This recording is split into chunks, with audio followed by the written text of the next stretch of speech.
Good evening. I'm your storyteller, and right now, I'll tell you about online dates that end in horror. Hit subscribe and like the video. Comment what time you're listening. Relax, and let the darkness creep in every moment. Episode 1. The Neighbor Behind the Wall. I never thought I would become a wandering soul. Not the kind of vague spirit drifting in the wind, but an entity that knows every crack, every stain of mold on the wall where I died. My name is no longer important. In this place, the living call me by different names. The girl in room 6A, the white shadow in the hallway, the chill on the second floor. But I know clearly, I am only someone who has been kept back. The apartment where I breathed. My last lies on the outskirts of Denver, Colorado. A 3-story concrete block, painted beige, peeling under the sun, surrounding a cramped parking lot. In winter, the wind slips through rusty railings, carrying the smell of damp trash, the smell of car oil, the smell of daily life, so unpleasant, it seeps into the bones. I am used to it all, because for all these years, I have never been able to step outside. Room 6A. I died in there, and since that night, I have never escaped, never gone farther than the hallway, than the cold iron stairs. That September, a young man named Evan Miller moved in. I remember the day he first stepped up the stairs, carrying a box of old dishes, panting, the smell of sweat, the smell of dusty cardboard, mixed with the damp stench of the hallway, and the eyes from the opposite apartment, 6B, A. Door cracked open. A pair of eyes magnified behind thick glasses. The man there was named Dennis, but I called him by another name, the Collector of Souls. I knew him because he was the reason I died. And then, I saw him begin to turn his gaze toward Evan, like a cruel psycho. Evan, in my eyes, looked exactly like I once did, young, craving independence, wanting a small corner just for himself. He stepped into 6A with eager eyes, not knowing that just beyond the thin wall, I was watching. Following Dot, in the early days, Evan was still cheerful. He didn't pay much attention, didn't notice that each time he opened his door, Dennis was standing there, in the hallway, leaning against the railing, panting, his eyes unblinking. Evan thought it was just an eccentric neighbor, but I, with the eyes of a ghost, saw clearly. Dennis's gaze wasn't on Evan's body, it was deeper. He looked through, as if wanting to touch the soul inside. The first night Evan slept in my room, he leaned against the wall I once leaned on. The wall was cold, damp, scattered with brown stains. The living thought they were just watermarks, but I knew that was my blood, soaked deep, spreading out like the roots of a withered tree. Around 1 a.m., knock, knock, knock. Evan opened his eyes.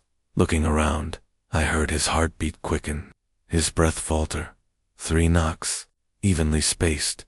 He reached out to touch the wall. The cold seeped through his skin, made him shiver.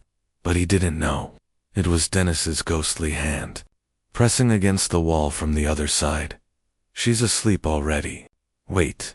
The hoarse voice rasped through the wall, reaching Evan's ears like a distorted whisper. But I heard it clearly, because I had once heard that very sentence. On my final night, the next day, Evan tried to reassure himself. He thought, it must just be the pipes. But on the second night, I saw Dennis open the door of 6B, standing in the dark. He cracked the door just a few inches, motionless, like a wax figure waiting for life. I stood right behind Evan, watching him fumble with the key at 6A's lock. In that moment, I wanted to scream, to warn, but I forgot. Ghosts cannot scream. All I'll be back soon, I could do was leave behind a cold breath, brushing the back of his neck, and Evan shivered, hastily shutting the door, unaware that behind him, those eyes were still open. Then the small objects began to appear. First was a marble, round, green, placed right in the middle of the mat, at his door. Evan picked it up, looking around the hallway. No one. But I saw the ghost of another girl. Her hair matted with blood, kneeling beside the stairs. The marble fell from her transparent hand, onto the mat, rolling toward Evan's door. The next day, it was a half-burned candle. Then, a Polaroid photo of the building's facade. Each object was tied to a soul trapped with me. Each one left behind a piece of themselves. Like warnings never to be. Read. Evan, of course, only saw the strangeness. He didn't hear the faint sobs echoing in the hallway each time he picked up those things. But I heard them clearly, and I knew each soul had been captured by Dennis. Forced to whisper through the night. One October night, cold wind seeped through the glass window. Evan had just come home from work. He was tired. His hands trembled as he slid the key into the lock, and then he stopped in front of his door. The old doormat had disappeared. In its place was a thick rubber mat, with the words, "I've been expecting you." The words sank deep into the rubber surface, as if carved with a knife. Evan froze, eyes wide, biting his lip until blood welled.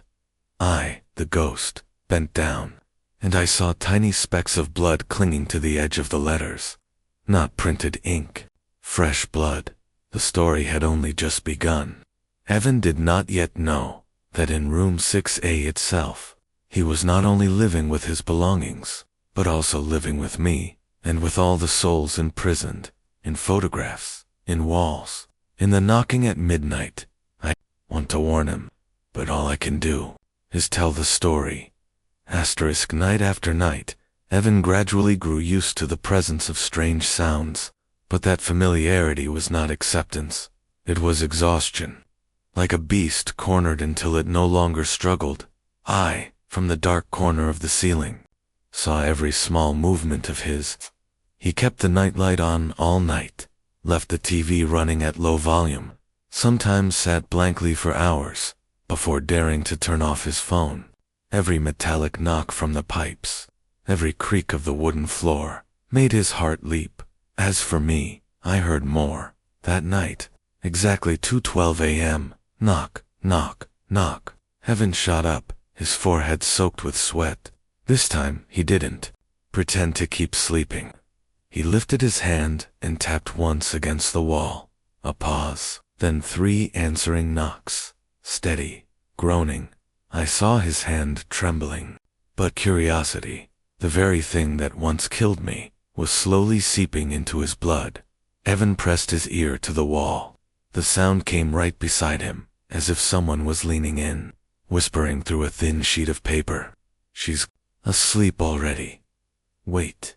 Evan jerked his head back violently, nearly falling off the bed, and I knew well. That was the phrase Dennis repeated to himself, like a ritual. Before he chose a victim, he always muttered, "Wait. She's asleep already." The next morning, Evan decided to knock on the door of 6B. I followed. The door was shut, curtains drawn tight, but I, with the eyes of the dead, saw clearly, behind the fabric, a figure standing there, eyes wide, open, breath fogging the glass into chilling circles. Evan knocked again. "Hello, I just want to talk." No response, but inside, I heard the clatter of metal, the sound of a spare lock, the scrape of a blade being drawn from its sheath. Evan turned away, heading for the stairs, telling himself he must have imagined it.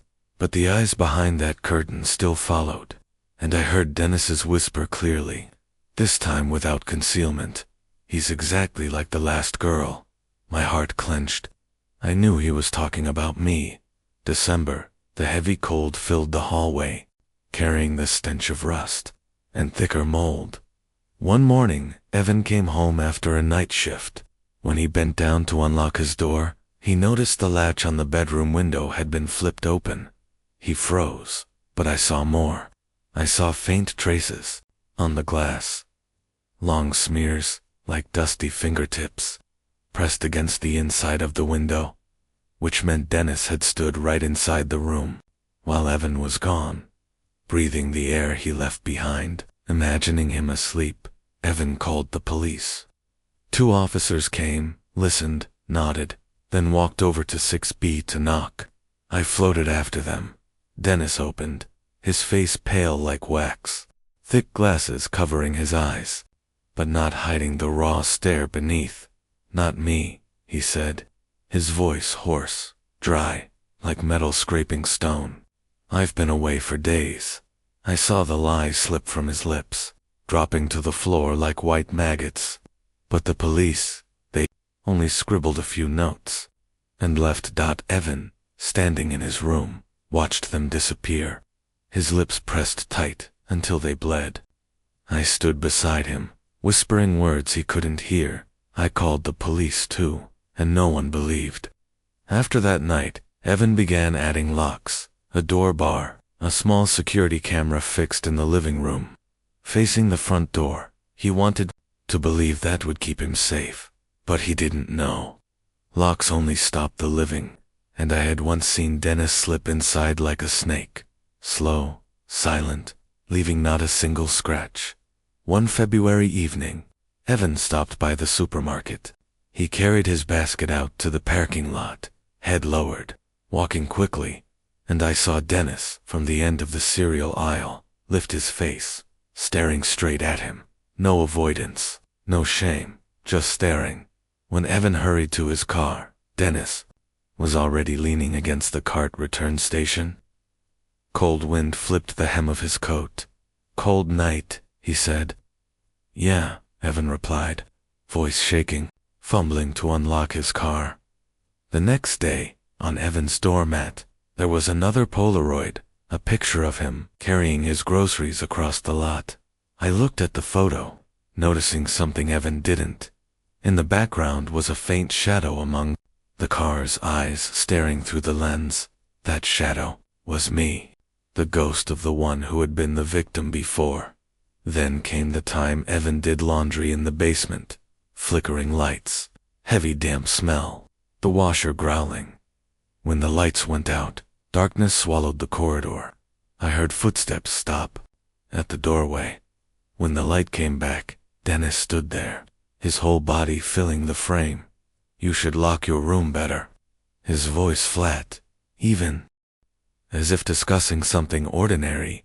Evan swallowed hard. I do lock it." Dennis's lip curled into a slanted smile. "Not always." He turned and walked away, leaving behind the stench of cheap cigarettes. Mingled with mold, Evan backed away, fingers clawing at the edge of the folding table, trembling so hard his nails struck the metal, and I stood right beside him, whispering, "My last night." He said the same thing, and he was right. The final night of this part, Evan came home, locked the door tight, tossed his keys on the table, turned on the TV. Then he froze. Right in the middle of the wooden table, neatly placed, was a Polaroid. No longer photos of the outside, no longer the parking lot. It was him, Evan, lying on the bed, eyes closed, mouth slightly parted, fast asleep. He rushed to the camera, replayed the footage. 9:12 a.m., while he was still sleeping, the door opened. Dennis walked in, calm, as if familiar with every corner of the place. He went straight to the bedroom, stood watching Evan sleep. For 5 minutes, that stretched like a lifetime. Before leaving, he placed the photo on the table. Evan screamed, frantically calling 911, and I stood at the head of the bed, watching the scene, remembering my own. I too once saw him step inside. I too once thought I would be saved. But now, I am nothing but the cold breath on Evan's neck, witnessing the cycle repeat. The wail of police sirens tore through the silent night. Red and blue lights flickered, casting bruised-like stains across the old hallway walls. Evan trembled at the threshold, clutching his phone tight, sweat soaking his back. 2 officers stepped inside, listened to his stammered account, then quickly checked the camera. The grainy images were unmistakable. The door opening, Dennis entering, his shadow spilling across the room, like a spreading blot of darkness. I stood in the corner, watching the repetition. When I was alive, I too had waited for the police, trembling, thinking deliverance would come, but no. That time, they came too late. That time, they found only my body. That night, Dennis was arrested. When he was led out of 6B in handcuffs, he lifted his head, thick glasses slipping down the bridge of his nose, and he smiled, a faint, twisted smile, half scorn, half satisfaction. In the sweep of the squad car lights across his face, I saw clearly, tied at the back of his neck, like a string of beads, were blurred souls. Each ghost clung to him with invisible threads, dragging along the hallway. Mouths stretched in screams no living ear could hear. Evan stood at his door, breathing hard, eyes reddened. He thought it was over, but I knew. There are no endings here. The next day, police returned to search room 6B. Evan stood outside, arms crossed against his chest. The door opened, and the hallway filled with the stench of mold, stale smoke, and something rancid, like meat left too long. I went in with them. The small room was cramped, but the walls were covered. Not wallpaper, photographs, Polaroids, hundreds of them. From a man passing the stairs, to a woman holding her child in the yard, to tenants who had lived in the building for years. But the most striking were the photos, taken inside 6A. The long-haired woman asleep on the bed, me. I saw my face, eyes closed, tangled hair, lips slightly parted. I remembered that moment. It was my final night. An officer, his hands shaking, pulled more boxers from under the bed. Inside were even more. People showering behind frosted glass. People bent over washing dishes. People opening their windows. All watched in secret. All unaware. Evan looked on, face pale, but I saw more. On each photo, faint traces invisible to the living. The imprint of souls pinned there, as if each press of the shutter didn't just steal an image, but siphoned away a piece of spirit. I knew, because mine was there too. Evan moved out within a week. I followed him to the parking lot, watching him load the trunk. He lifted his head, exhaling in relief as he locked the car, but I knew he wasn't free.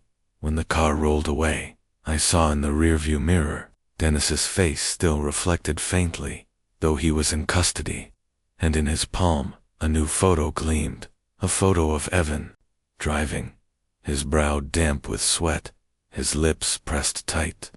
A new trap was beginning. As for me, I remained trapped here, the second-floor hallway, smelling of rust, of pungent vegetables, cooking somewhere behind a door. At night, the yellow light flickers, new footsteps still arrive, keys still jangle, doors still open and close. Each time, I see my reflection in the frosted glass of 6A's door, and I know another cycle is about to begin. The living think ghosts are what to fear, but I have seen, I have tasted. Ghosts are only shadows, only watching, only whispering. Humans, they hunt, they scheme, they turn fear into amusement. I died at the hands of one such man, and today, I am still here, to tell the tale. Episode 2, The White Paper Under the Door Gap. I still have not transcended. After Evan left Denver, and I was trapped in apartment 6A, I thought I would forever be stuck to those blood-stained, moldy walls. But then, in some way, the living will never understand. I was able to leave. Perhaps other souls pulled me away. Perhaps Dennis's obsession itself tore open a rip in the veil between the two worlds. I drifted eastward, through mountains and forests, until I stopped in Asheville, North Carolina. A small town, buried in the permanent mildew smell of damp. Woods, steep roads, scattered yellow streetlights, and rows of shabby apartments with peeling walls. Here, I met him, a man named Mark Turner. He had just moved into a one-bedroom apartment on the second floor.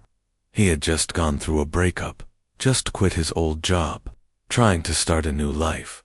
I looked at him with the eyes of the dead, and I recognized that, once, he was stepping onto the same path as Evan, the path I had walked before. The first day Mark opened his apartment door, the mold stench hit him in the face, a persistent, sour odor, spreading from damp carpet to cracked walls. I was long used to it, but the living could still frown, still raise a hand to cover their nose. The fluorescent bulb in the hallway crackled, light flickering like a faltering heartbeat. Mark sighed, set a box of books on the floor. The hollow thud echoed through the room, bouncing back at me, and I heard another echo as well, old mutters, broken laughter of souls who once lived here. The first night, Mark fell asleep on the sofa, TV screen still glowing. The clock showed nearly 2 a.m. I stood in the corner of the room, watching the flickering light sweep across his face. Then, the door clack. The lock turned slowly, metal screeching cold. Mark jolted upright, listening. His heart pounded. I heard it like a drum against a hollow skull. The door cracked open, then closed again. No footsteps, no shadow. But I saw. The tall, thin shadow slip through the gap, gliding in like dense smoke. It stood right by the bed, looking down at Mark. The air heavy with the smell of unwashed skin and cheap cigarettes. Mark saw nothing. He only trembled with the thought. I must have forgotten to lock the door, but I knew he had locked it. I had clearly heard the latch snap when he came home. The next day, Mark changed the lock. He bought a new one. His palms reddened from hammering it in. He told himself, now it's safe. But safety does not exist in places like this, for when a soul like me can drift through a door, a sick man can find a way to do the same. The third night, Mark came home late, exhausted. Under the door gap, a pure white sheet of paper had been slipped in. He picked it up. The front was blank. The back was blank. He tilted it under the light, checked. No writing, but I saw faint carved strokes, crimson, appearing like claw marks. The shaky words read, I like to watch. Mark tossed the paper on the table, dropped into a chair, clutching his head. He trembled, trying to tell himself someone was only playing a prank, but I saw the thin shadow crouching in the hallway outside, right in front of the door, its unblinking eyes staring through the crack. That night, Mark woke again. 2:14 a.m. His bedroom, the door closed when he went to sleep, was now ajar. From the cracks seeped the sickly yellow glow of the hallway light. He stared, heart tightening, as if gripped by a fist. I saw more clearly. A frail figure stood in the doorway, eyes sunken, hair matted, holding another piece of paper in its hand. Mark dared not move. He only pulled the blanket up to his chin, eyes wide open. But I heard the faint rustle of paper falling to the carpet. I leaned down to see. 3 words stood out, sharp as knife cuts, blood seeping into the fibers. I like watching. From that day on, Mark could not sleep. He sat up all night, a cast iron pan clutched from the kitchen, eyes locked on the door. The yellow light hollowed his face, shadows darkening under his eyes. I drifted behind him, gazing at the door's shadow, and I knew the game had only just begun. Mark could no longer sleep. Day turned into night. Night turned into nightmare. He only sat, eyes sunken, clutching the cast iron pan like a cheap weapon. The hallway light shone through the crack of the door, painting a yellowish streak across the stained carpet. I stood behind him, listening to the whispers seeping through the wall, the sound of scratching claws, the sound of raspy breathing, and the sound of rustling paper. One night, Mark dozed off. When he opened his eyes, the white sheet of paper was already lying on his lap, not slipped through the door crack. No one handed it.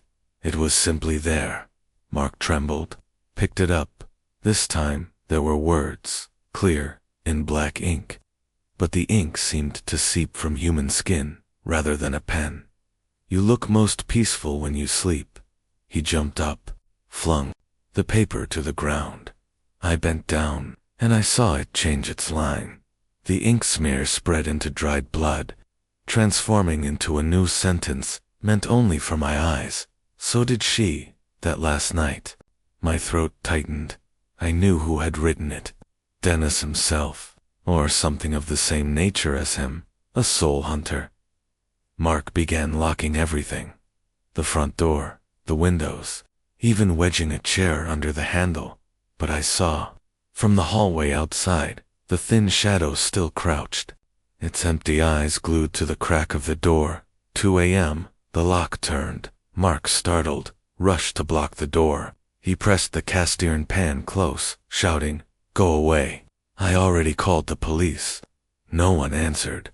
Only a new sheet of paper slid in under the gap. The paper skimmed across the floor, stopping right at his feet. Mark, trembling, bent down to pick it up. The words were bold, crowded. "You don't know how many times I've been inside the room." Sweat streamed down his face, salty, dripping onto the carpet. He hurriedly called 911, his voice shaking. 10 minutes later, loud knocking on the door. "Police, open up." Mark rushed to open it.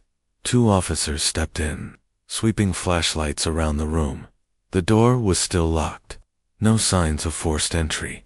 No one in the hallway. Mark shakily handed them the paper. One officer held it up, frowned. "It's blank." Mark snatched it back, flipping it over. Truly, under the beam of the flashlight, the sheet was white. "No writing at all," he stammered. "No, I swear." The words were just there. The police looked at each other, shook their heads. They checked for a few minutes, then left. Mark collapsed into a chair, clutching his head. I could still see the words. They hadn't vanished. They had only sunk into the paper, glowing red, like veins hidden beneath skin. After that, Mark installed a small camera outside the door. He told himself, next time, he would have proof. I knew his hope was vain.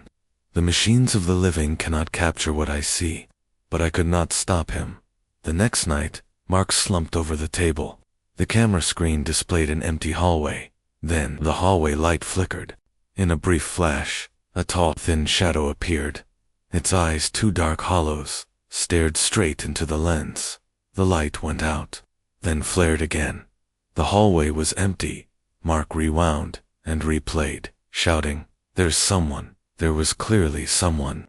But the recording was blank. Only static remained. Midnight. Mark, exhausted, fell asleep on the table. I stood behind him, and I saw the door eased open, silent. The creak of the hinge dissolved into the dark. The thin shadow slid inside, its bare blackened feet pressing the carpet.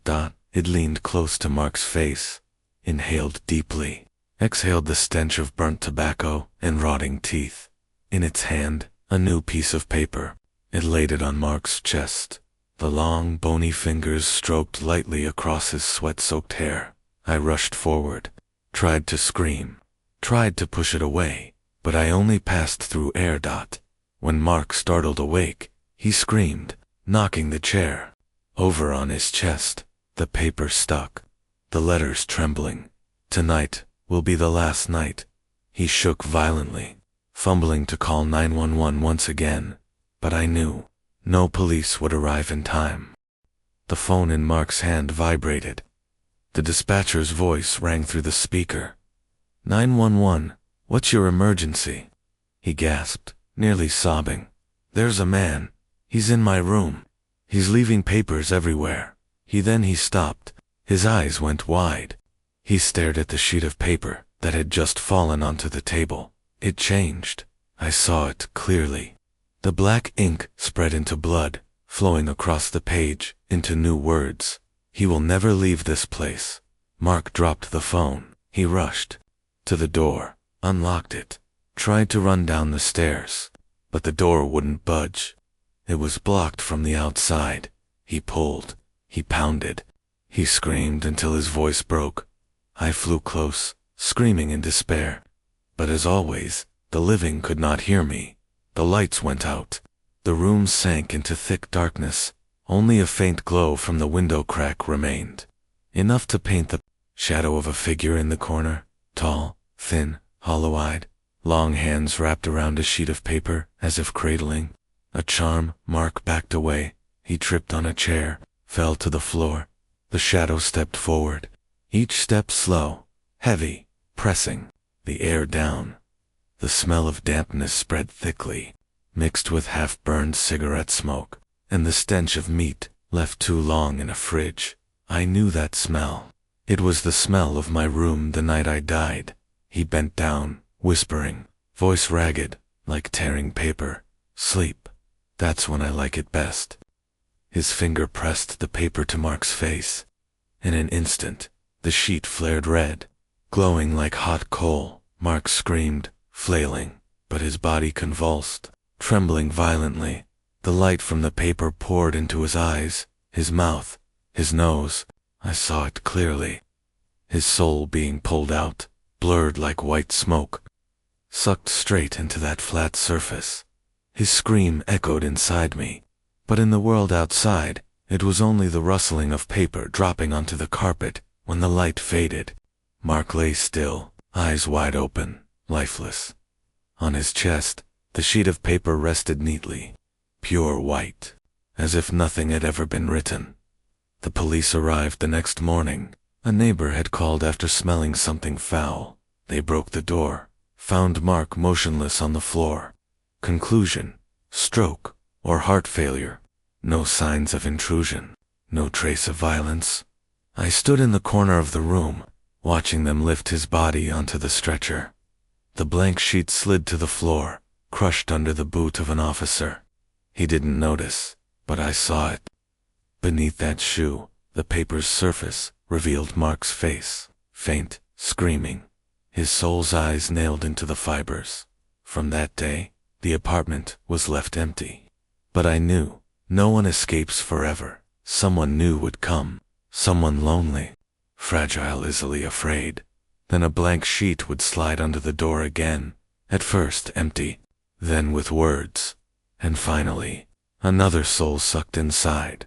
I floated, watching the hundreds of sheets stacked in the dark corner, each one a twisted, crying face, but silent. I recognized myself among them too, a part of my soul, bound there since my last night. The living always fear ghosts, but I learned the truth. Ghosts only tell stories. It is humans who write us onto blank paper, trapping us forever. Tonight, I hear the rustling of paper again. A shadow creeps through the hallway, and the door of a new apartment has just closed. Episode 3. The One Who Lives in the Walls. The wind of New England always carries the taste of salt and the sting of cold. Every little street in the seaside town is lined with old wooden houses, walls peeling, roofs leaking, as though they were older than the people still living inside them. I drifted here after leaving Asheville. I did not choose. Souls never get to choose. We are pulled by something. Maybe the scent of blood not yet dry. Maybe the breath of those who are alike. This time, I stopped at a cheap rental house. Its once white paint now yellowed. A young woman had just moved in. Her name was Lydia Harris, 27, brown hair, bright eyes, trying to start over after a broken marriage. She wanted a quiet place to write, to live again, but I saw it from the beginning. This place was not meant for the living. The first night, Lydia carried her suitcase upstairs. Her footsteps echoed on the wooden stairs, long and creaking, then came back from somewhere else in the house. She stopped, tilted her ear. I heard it clearer than she did. There were footsteps answering, from inside the wall, slow, heavy. Lydia calmed herself. An old house, big rats, wood expanding, but I saw the darkness pressing against the attic wall, as if someone was moving right behind the wooden boards. The next day, Lydia unpacked. The old kitchen reeked of burnt grease, mixed with mold. She opened the window, breathed in the sea air, then froze. A horse cough rang out, not from the yard, but from inside the kitchen wall. Her hand shook. The glass slipped, shattered. I hovered above the ceiling and saw The tiny cracks in the wall shiver, dust falling down, as if a hand were tapping softly from within. The second night, Lydia tried to sleep, but every time she closed her eyes, the whispers came. Not clear, not enough to catch the full sentence. Just fragments. Don't open. I'm hungry. I see you. I heard them clearly. A man's voice, hoarse, damp, decayed with time. She turned on the light, trembling, pacing the room, hugging the pillow tight to her chest. The window shut tight, the door double locked, but the whispers did not stop. They spread from all the walls. The third day, Lydia called the landlord. He was old, hunched, his voice dry as dust. Lydia told him about the noises in the walls. He only shrugged. Old house. You misheard. Don't worry. But when he turned away, I saw his shadow stretch across the floor. A shadow not shaped like a man. It twisted, stretched flat, then slithered up the wall and vanished. The fourth night, Lydia dozed off for a while. I stood by her bed, watching her sleep, hoping this time it would be quiet. But at exactly 2:33 a.m., I heard the wood crack from the wall beside the bed, and I looked out, round, blood red, fixed. Lydia shot up, screamed. She flashed her flashlight at it. The crack sealed shut, only cold wood left, but I still saw it. The eye was still there, only pulled deeper into the darkness, waiting. I knew. The living always think walls are only for shelter. But I died, and I see the truth. Inside the walls, others live. They dig, they carve, they crawl like worms. They are not ghosts. They are people. Ones who survive by eating what others would never dare imagine. Lydia does not know yet, but I have seen it many times. And I know this time, she will not escape.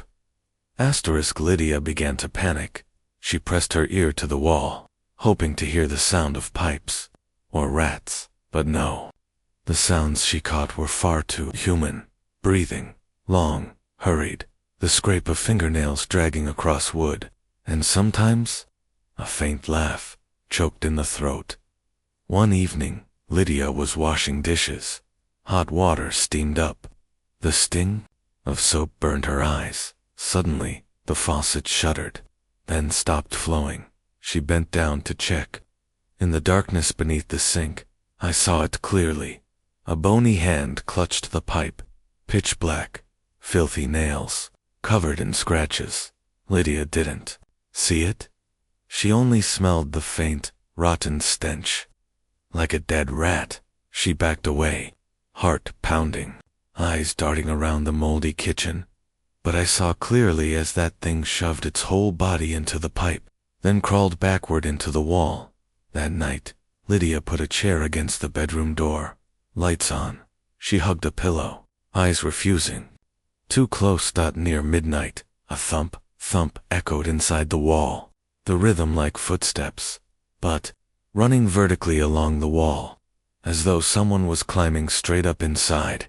She trembled, calling a friend on the phone, her voice shaking. I hear something. I swear someone's in this house. But the line crackled, distorted, then went dead. I heard another voice cut in, hoarse guttural, layered over. Lydia's whispering. She's watching me. The next day, Lydia decided to investigate. She pulled the wardrobe away from the wall. Behind it, a section of plaster with a gap. The stench of mold and rotting flesh poured out. She shone her flashlight inside. The beam swept across a void of darkness, but I saw more clearly than she did. In that darkness, a face gaunt, gray, filthy, beard matted, eyes glaring wide, lips trembling, showing yellow teeth. He did not blink. He just sat there, waiting. Lydia screamed, flung the flashlight, hurried the wardrobe back into place. She locked the bedroom door, gasping for breath. That evening, I heard murmurs. Not just one. He was not alone. In the walls, many voices echoed. Men, women, old, young. The whispers overlapped. We are hungry. It's your turn. We are still here. Lydia clutched her ears. screaming, "Go away! Get out!" But the whispers only grew louder. Cold wind seeped through the cracks, carrying a thick, rotten stench. I hovered near the ceiling, looking down, and I saw what Lydia could not. On the walls, handprints pressed through, dozens of hands, black, skeletal, overlapping one another. They pushed outward from inside, leaving indented marks. I knew this thing. When I was alive, I too had heard sounds like these. In another house, I ran, but not fast enough. On my last night, I smelled this same stench, heard these same whispers. When I awoke, I was, as I am now. Lydia began pounding on the wall, desperate, as if begging, "If someone's there, please, leave me alone." The reply came instantly. A hoarse male voice, deep from within the wall, answered. "Not someone. Us." The room turned icy cold. The lights flickered. The darkness seemed to breathe, and I knew the wall would not keep its secret much longer. That night, Lydia did not sleep. She sat hugging her knees, back pressed against the corner of the room, her eyes wide open, fixed on the wall opposite. The ceiling light flickered in pulses. Its yellowish glow swept across her face, exposing her despair. A knocking sound rang out. Thump, thump, slow, steady, echoing from inside the wall. Then the crack behind the wardrobe burst open. It was no longer just sound. This time, it stepped out. An arm reached first, skinny, covered in scales, fingernails pitch black. Next came the head. He crawled out like an insect. Eyes, clouded white.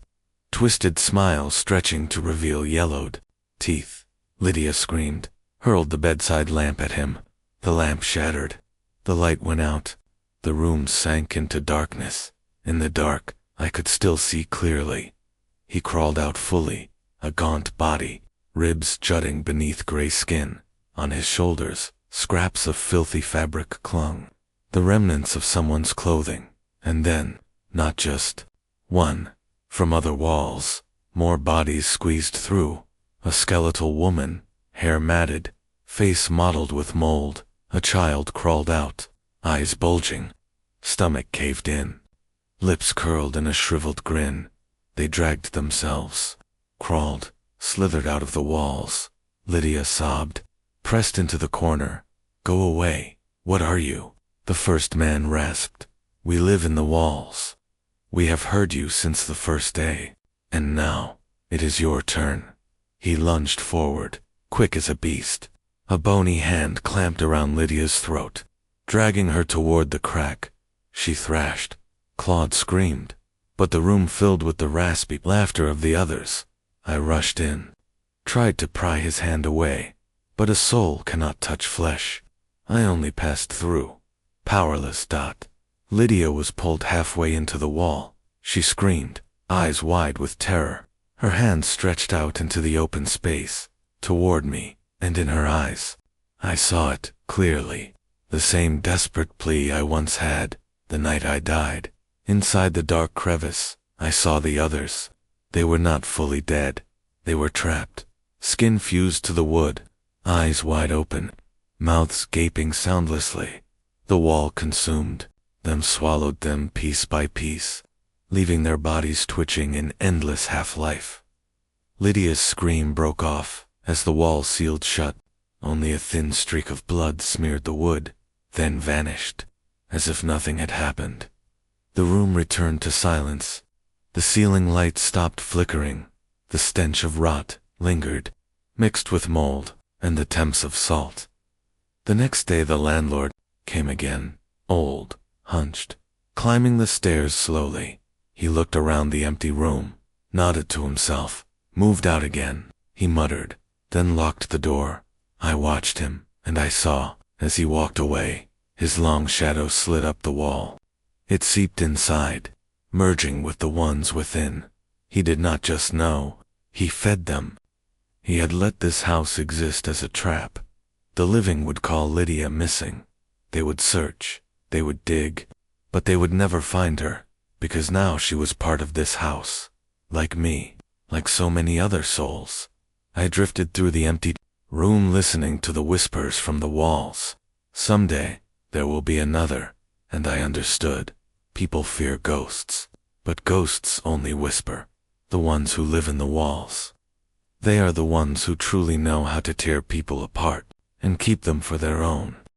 Episode 4, Room Number 6. Chained. Chicago has many abandoned buildings, but none haunt me like St. Mary's Asylum, standing on the edge of the city, deserted for nearly 2 decades. Walls stained, windows shattered, vines covering every inch. The living call it a nest of ghosts. But I know it's not the ghosts that people fear. The real terror lies inside room number 6. When I was alive, I once entered this place, out of foolish curiosity, and that was the last day of my life. Since I died, I have never escaped this place. I linger, drifting, watching the newcomers step inside, watching them tremble when they hear the clinking of chains from the 3rd floor. They always ask each other, why is room number 6 chained? No one knows. No one has ever survived long enough to tell. One winter night, I saw a group of college students sneak in, 5 of them, carrying flashlights, beer bottles, and the recklessness of youth. They laughed, shouted down the pitch-black halls, their voices echoing like they were awakening something long asleep. When they climbed the stairs to the 3rd floor, I sensed the familiar smell. The stench of rust, mixed with thick, damp mold. That smell dragged back the memory of the day I was pulled inside, throat crushed by a cold hand. They stopped before room number 6. The heavy steel door, scarred with claw marks, bound in chains as if holding back a beast inside. One of them laughed, saying loudly, "It's nothing, just a scare tactic." Then, he pulled out bolt cutters, snapping the links one by one. The cracking of the chains rang through the corridor, each break like a summons, awakening what had slumbered too long. I heard it, and I was afraid, because I knew once the chains fell, whatever was inside would walk again. When the door creaked open, a thick cold rushed out, so dense it blurred their flashlights. The students burst into laughter, pushing each other to step inside. But I saw it. The darkness wasn't empty. It was staring back, with dozens of glowing red eyes. Inside, the room was small, its walls smeared with bloodstains, faded to brown. The floor covered in rust and fragments of bone. A stench struck their noses, the stench of rotting corpses that never faded. The students covered their faces, coughing violently. One of them chuckled, kicking at the corner of the room. Chains rattled in response, but not the chains on the door. Chains on the floor. They looked down, and I saw it. The chains themselves, long and snake-like, slithering upward. Alive. One of them screamed, "Run!" The flashlight fell. Its beam swept across the wall, and on the wall, I saw again the marks of hands. Dozens of them, as if those dragged inside had become eternal scars. The chains tightened, shrieking metal grinding against metal. The door to room number 6 slammed shut behind them. Screams echoed down the hall. Chains constricted. Then silence. Later, outsiders only found the door sealed again. The old chains tangled across it, as if they had never been broken. No one ever found that group of students. And I remain here, right in front of room number 6. Listening to their muffled sobs from within the darkness. I want to believe they are still alive, but I know the truth. They have only just begun. The screams inside room 6 never last long, only a few minutes, then silence. But I know inside, they never go silent. I hear them every night. The swallowed groans, the muted sobs. The door and its chains only keep the sound from spilling out. But they never stopped the truth. That night, after the group of students vanished, I drifted inside the room, seeing what the living would never dare face. On the floor, the chains twitched, as if they had a pulse. They wrapped around the students' limbs, tightening, cutting deep into flesh, Blood seeped out, dark and thick, then was drawn straight into the links, like bloodthirsty metal, and the darkness. The darkness inside room 6 was not just emptiness. It was dense, shimmering like black liquid, clinging to skin, crawling into mouths, sealing lungs shut. The kids coughed, struggled, but the more they fought, the deeper they were pulled into the floor. One of them tried to use a phone for light.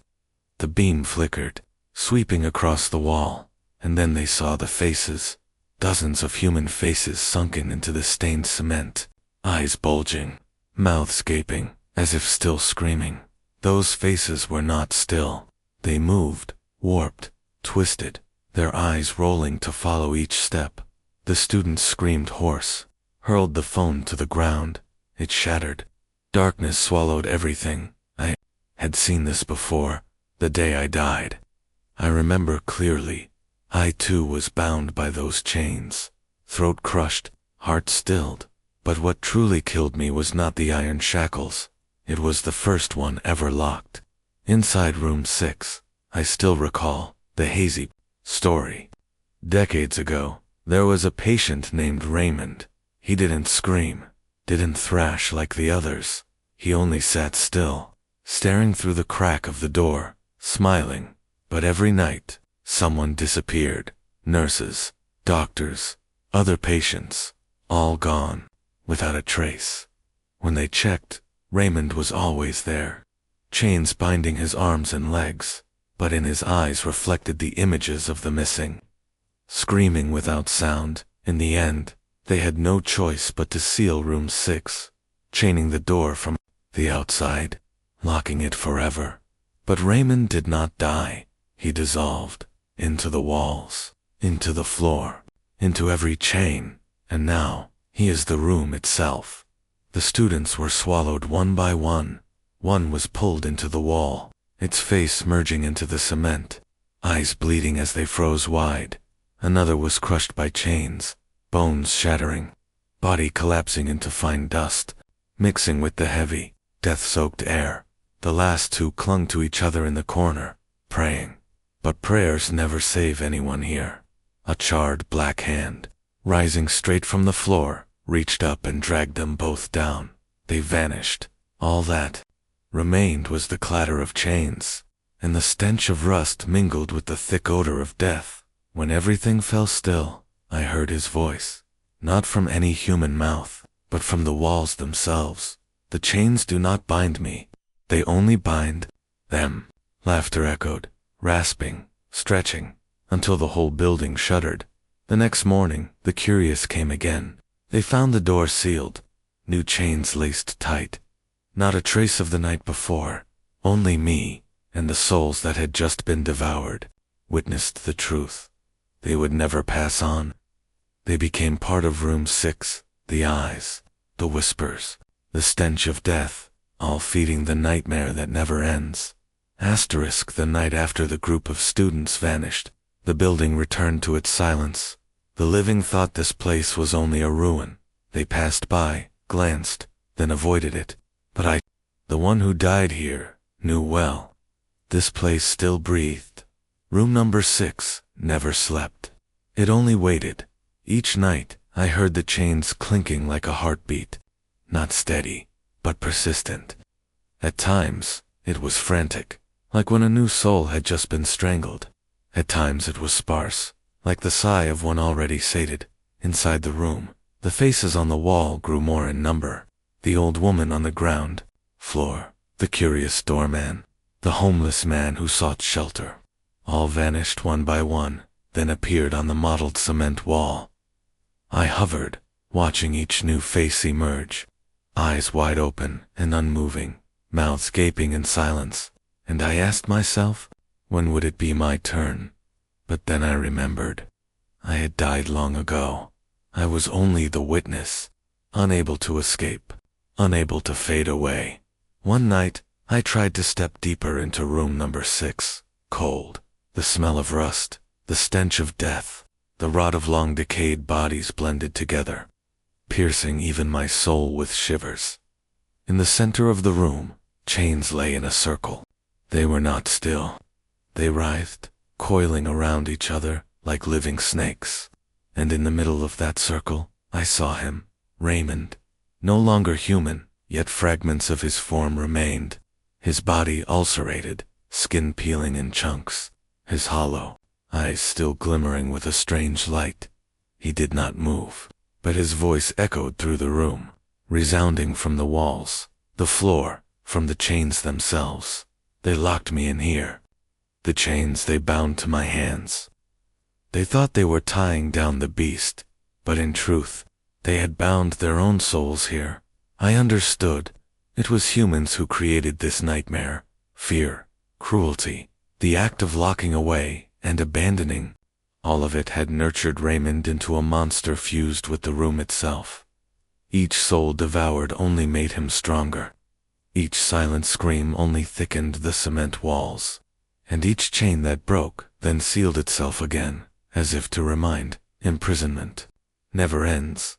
Outside, the city of Chicago bustled, its lights blindingly bright. People said they feared ghosts. They raised crosses, hung charms, prayed to banish spirits. But ghosts like me could only witness, whisper. It was humans themselves who created room number 6. It was they who turned Raymond into a monster. It was they who locked the chains and walked away, leaving him hungry forever. Humans were more terrifying than ghosts, for when they feared, they chained what they could not understand, and then, those chains would never stay still. Tonight, I hear footsteps in the hallway. A new group is arriving. Laughter, chatter, flashlight, beams flickering. They are moving toward the door of room number 6. The chains tremble softly, as if in celebration. The cold steel door shivers, ready to open once more, and I know there will be more new faces on the cement wall. Episode 5. The White Van. Indiana at night is always quiet. The suburban roads stretch under pale yellow streetlights. The trees stand still, their shadows long across the asphalt. Children play outside until their mothers call them in. Doors lock tight, curtains drawn shut. But I know well, those doors cannot keep fear out, because fear is not out there. It parks right in front of the porch, in the harmless guise of a white van. That van has no license plate. Its body is scarred with scratches. The rear windows sealed with black tape. By day, it never appears. But when night falls, the horse engine rumbles at the end of the street, slowly crawling closer. The living usually hear only the growl of the motor. But I, the one already dead, hear something else. Within the engine's echo are the whispers of dozens of children's voices, crying, calling for their mothers, begging for help, all tangled into the noise, like a macabre symphony only I can recognize.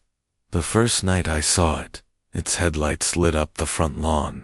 A little boy sat alone with his backpack, waiting for his mother to call him inside. The van stopped. Its sliding door creaked open. From inside, a man's hoarse voice called out, "Hey kid, come here, got some candy." The boy hesitated. Then, as if pulled by an invisible string, he stood up and walked toward it. Step by step, the door slammed shut. The engine roared. The tires screeched hard against the pavement, and it sped off. Only seconds. The lawn stood empty. The backpack lay, abandoned, and the boy was gone. I drifted after it, slipping through the freezing metal shell, and I saw inside. The back seat was not a seat at all, just a pitch-black chamber, rubber-lined, straps hanging ready.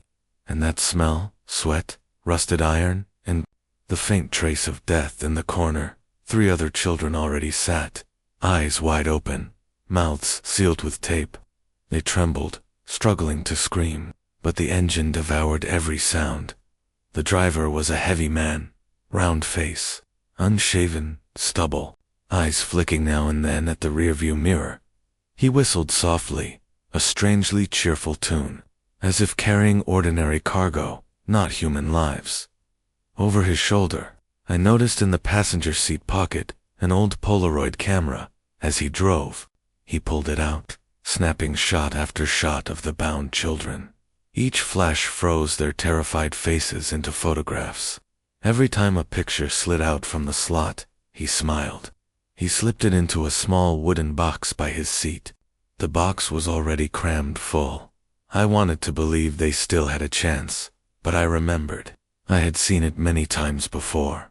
The white van never stops to return a child. It only drives. It swallows. It disappears into the dark. The next morning, the living find only an empty street, a missing child, and a whisper spreading. There's a white van driving around this area. But no one truly believes. They say it's just an urban legend. Only I, and the souls trapped in that dark chamber, know the truth. That van is a moving coffin. It carries no passengers. It carries souls. The van rolled out of the neighborhood, cutting through the empty streets. Under the sparse streetlights, no one noticed. No one stopped it. I floated behind, hearing the children's ragged breaths, hearing the chains clatter against each other on the van's floor. The engine's growl was hoarse, monotonous, but within it hid something else. Muffled screams, cries for help stretched into trembling vibrations. Sounds the living could never hear. At last, the van turned onto a dirt road. The trees on both sides grew thick. The wind rushed through their branches, hissing like moans. At the end of the road, an old warehouse appeared.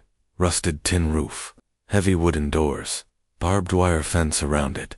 No signs, no lights, only a metal door left open, as if waiting.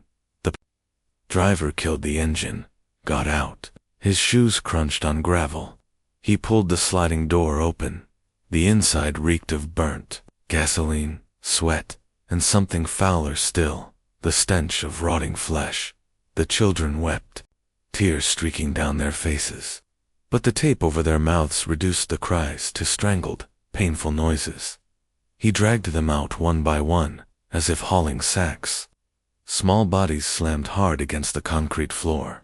I saw their eyes wide, desperate. The warehouse door shut behind. Darkness. But for me, darkness hid nothing. I saw clearly the cellar beneath. There was a narrow passage down, a creaking rotted wooden staircase, leading underground. With every step, the stench of death grew thicker, so dense it made the air heavy. The living would gag on breathing. Yet I, a soul, still felt the cold seeping down my incorporeal body. Below, the basement was wide, with a low ceiling, a dim yellow bulb flickering overhead. Along the walls stood iron cages, locked with heavy padlocks. Inside, they weren't empty. There were figures, skinny, hollow-eyed lips cracked, bony hands clutching the bars. They were no longer ordinary children. They were half-living souls. I drifted past the cages. Some whispered "Mom." Some lay silent, eyes rolled back, breaths shallow. A few were already dead, curled in corners, ropes still imprinted on their skin, bruises still dark. The man tossed the new children down. He opened a cage, shoved them in. The clank of the lock echoed. The surviving children inside immediately backed away, trembling, making room for the newcomers. The whole basement rang with whimpers, coughing, and chains rattling. In the corner, I saw an old wooden table. On it sat another Polaroid camera and a pile of photographs stacked high. I glanced through them, and even my ghostly heart froze. Every photo was of a child's face, eyes wide open, mouths agape, some with blood smeared on their cheeks. Each photo numbered in the corner. The top one was 147. The man flipped open a notebook, scrawled a few words. 3 more. Total. 150 denriwiso. Cheerful, as if finishing a daily chore. The children clutched the bars, staring at him, but none dared cry out. Only I could hear their whispers. Please take us home. Please help us. I stayed silent, because I knew I was just a drifting soul. I couldn't open locks, couldn't shield them, couldn't touch those trembling, Hands I could only witness, the basement sealed again. Lights out, only darkness, and the suffocating stench of death remained. Above the van's engine roared to life once more. It would leave, continue the hunt, continue swallowing innocent lives, and, left behind in this place, were fragile little souls, waiting for the day they could no longer breathe. The white van drove away, leaving behind the silent cellar. In the darkness, I floated, hearing every ragged breath, every weak knock against the iron bars. The cries for help dissolved, blending into the stench of death that had seeped into every brick.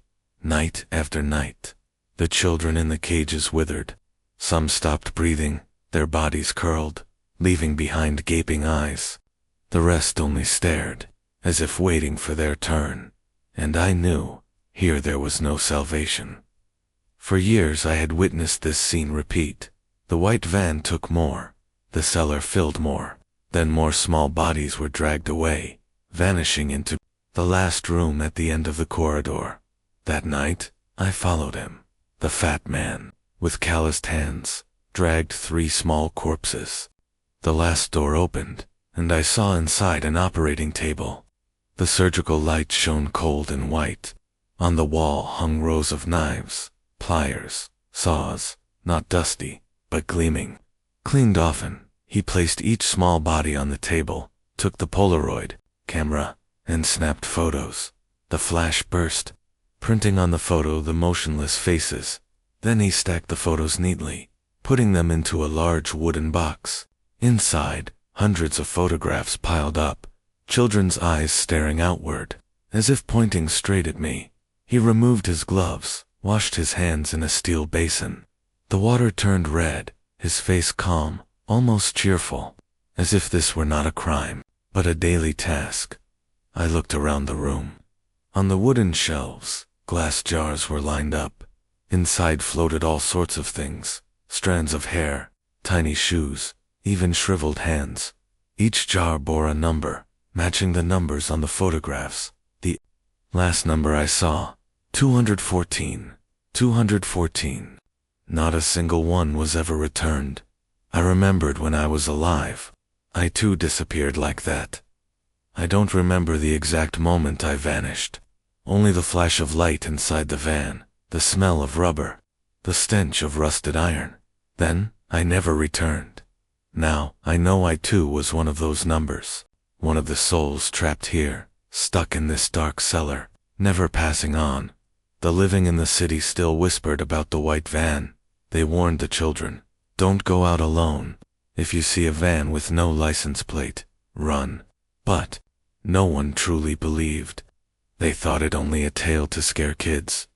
Sometimes the police received reports of missing children, but never found a trace.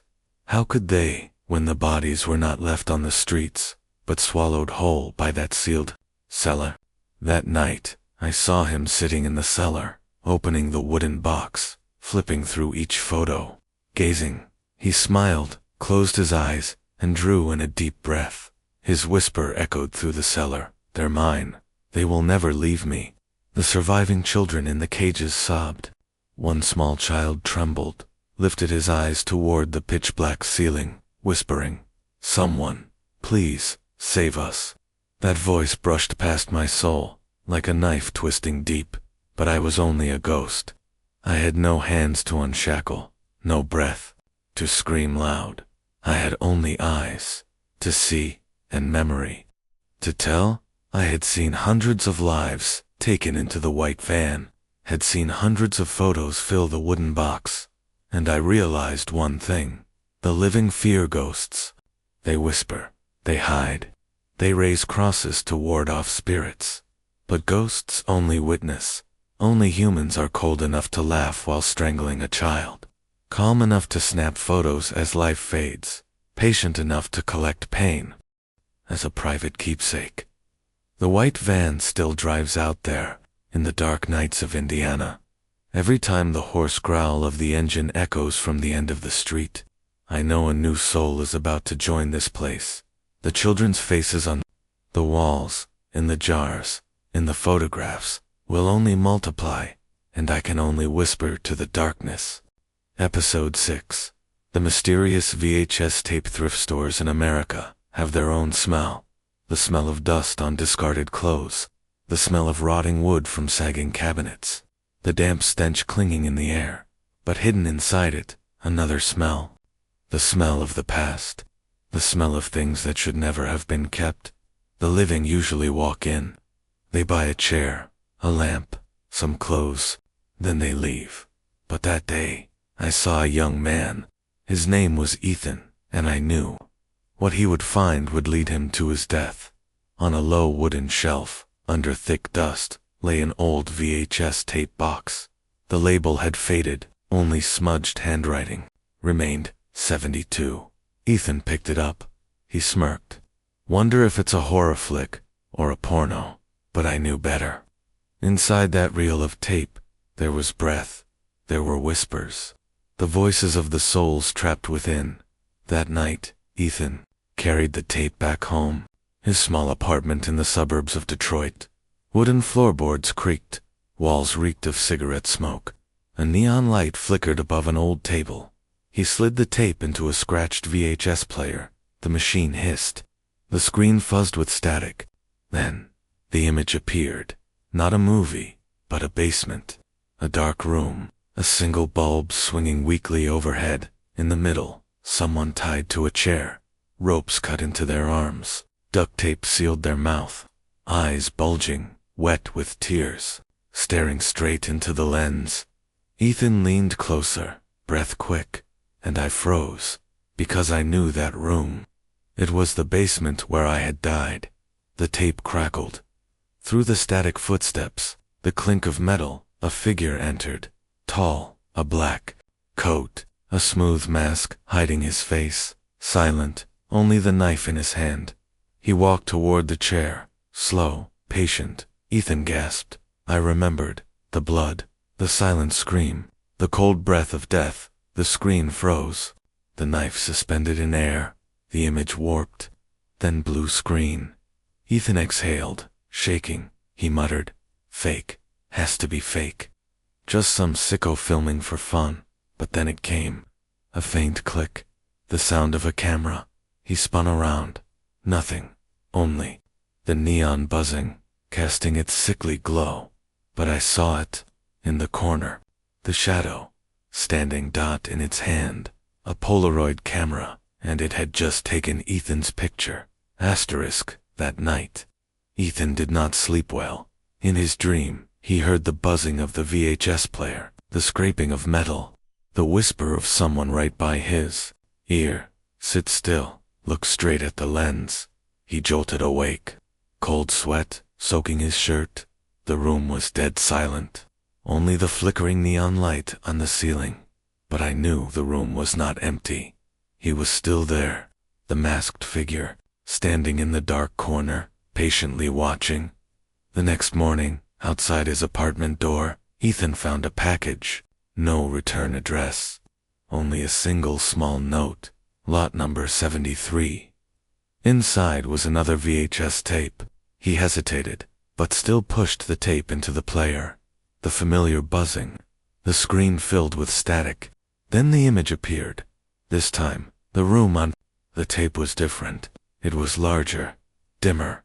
On the floor was a smear of blood, fresh, but not yet dry. On the chair sat a woman, bound, her mouth taped, her eyes wide open, silently crying. Ethan froze. For a moment, he thought this must be some cruel prank, but then he noticed the detail that made his blood run cold. On the table beside her lay a red lighter, the very same one he always used, down to the exact scratches. The blood in his veins turned to ice. How could his own belonging appear in the tape? He tore through his apartment, checked his pockets. The lighter was gone. On the screen, the masked figure appeared again, still with the knife in hand. Still slowly approaching. The woman thrashed, her eyes pleading into the lens. And then the tape stopped. The screen turned blue. Absolute silence. Ethan yanked the tape out, threw it into the corner. He trembled, unable to believe it. But when he turned back, The first tape, lot number 72, disappeared. Only the box marked lot number 74 sat waiting on the table. That night, he heard noises in the kitchen. When he stepped in, he froze. On the table, the TV screen had turned on by itself. A tape was already playing, the image, his very own apartment. The camera angle from the ceiling, looking down at him standing in the kitchen. The camera shook slightly, as if someone was holding it. Ethan staggered back, hand trembling on his phone. But at that moment, the lens on the screen slowly panned toward the corner, and I saw clearly a masked figure was standing right there, in the kitchen. He collapsed into a chair, panicked, telling himself it was just hallucination. But I knew it was not, because I too heard the Polaroid camera click once more. A photo slid out of the machine, dropping onto the floor at his feet. Ethan picked it up. In the picture, he sat in his exact current spot, terrified, eyes glazed, and behind him, unmistakably, was the masked figure, one hand gently resting on his shoulder.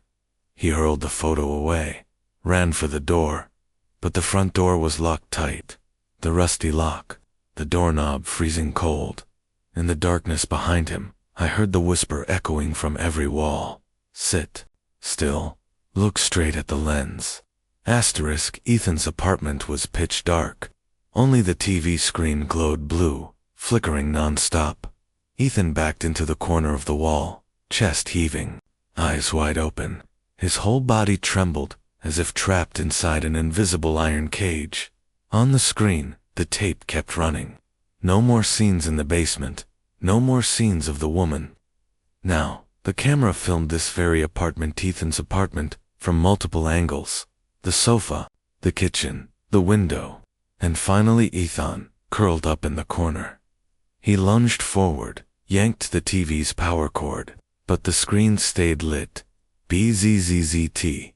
The lens on the screen zoomed closer to his face. At the same time, footsteps echoed, slow, heavy, all through the apartment. The masked figure stepped out from the screen, not an immaterial. He walked through the glass, as if through water. Ethan froze, unable to scream. A cold hand rested on his shoulder, and we heard the whisper again, echoing like a curse. Sit still. Look straight at the lens. The Polaroid camera was raised. Click. The flash burst, blinding white. Ethan collapsed, eyes wide open, motionless. A photo slid to the floor. In it he was tied to a chair, mouth taped shut, eyes vacant. The lens aimed straight at him, forcing him to become the main character of a new tape. We drifted closer, trying to look around. In the corner of the apartment stood a stack of VHS tapes, towering high. Each case numbered 1, 2, 3, all the way to 74. Ethan was only one of them. We touched a tape, and we heard them whisper. Children crying, men begging, women sobbing. Each tape was a soul trapped, reliving the last moment of life. Never freed, we remembered. We had once sat inside such a tape too. Our eyes stared straight at the lens. The knife gleamed. The camera clicked one final time. Then we vanished, leaving our face forever trapped in the frame. Now, we were only one of the phantoms, drifting around the stack of tapes, watching the next victim being drawn into the screen. The living out there still buy second-hand goods, still rummage curiously through wooden shelves. Maybe tomorrow, someone will pick up a faint VHS tape, label scrawled in shaky handwriting. They'll take it home, laugh, play it, and when the screen glows blue, everything will begin again. Because the tapes don't just preserve images, they preserve souls. People still claim to fear ghosts. They hang charms, crosses, pray to banish us, but we can only tell the story. Only bear witness. It is humans, the ones who created the tapes, who held the knives, and the cameras, who truly sow nightmares. The camera never turns off. The lens never looks away. Episode 7. The Origin of Darkness. The living still think their fragmented stories are random, A house with the cries of a child. A room number 6 chained shut. A white van silently hunting in the night. VHS tapes that never turn off, but I have witnessed long enough to understand. All those stories are not separate. They are branches, growing from the same rotten root, a human being. I recall the places I have wandered. In every scene, the same fragments remain. A Polaroid camera left behind. A wooden box containing photos or mementos. A handwritten number, marking each new work. Whether it is a warehouse, a basement, an abandoned hospital, or a thrift shop, the traces are always there. Whether the figure appears masked or unmasked, I always sense the same stench: disinfectant, dried blood, rotting flesh. There is only one figure behind it all, one who has sown death for decades. He never reveals his true name. I only ever hear him whisper a single title when speaking to himself: the Collector. He does not kill for hatred. He does not kill for gain. He kills to collect. Every soul devoured becomes one of his items. The children in the white van gives photos numbered, neatly stacked in boxes. The women in room 6 gives their screams captured on magnetic tape. The victims pulled into VHS gives images endlessly repeating, trapped inside the screen. He does not keep bodies. He keeps fear, and it is fear itself that is his cherished collection. I have seen him pass through many places, many eras. The body may change, the mask may change, but the hand holding the camera never changes. And after each death, he whispers to the lens, "Sit still, look straight." The living think that when death comes, the soul is freed. But I know well, not all of them. Those chosen by the Collector remain trapped, not in heaven, not in hell, only repeating the final moment of their lives, inside the spaces he creates, the basement, the van, the tape, the room. I am one of them. I have seen myself imprisoned in photos, in tapes, in memory, and though I have become a ghost, I am still dragged back, forced to witness it all, from beginning to end. Some nights, I hear hundreds of whispers merging into one: we must not forget, we must tell. That is why I remain here, to tell the living. To make them understand that true fear does not lie in ghosts. The Collector has never vanished. He changes his form, his methods, but the hand on the lens is still everywhere. He is the thread connecting all those seemingly separate horrors. Perhaps he is just a deranged man. Perhaps he is something beyond humanity, existing for centuries. I am not sure, but I know one thing: when someone disappears, when a Polaroid photo has no explanation, when a VHS tape mysteriously appears, that is when he has found a new item. The living still fear ghosts. But ghosts only watch, only retell. It is humans like him who create hell in this very life. A hell without fire, without demons, only knives, cameras, and souls trapped forever within a frame. If one day you come across an old wooden box, an unmarked VHS tape, or a Polaroid photo dropped at your door, do not touch it, because once you look straight into the lens, you have already become part of the collection, and then you will understand. Humans are far more terrifying than ghosts.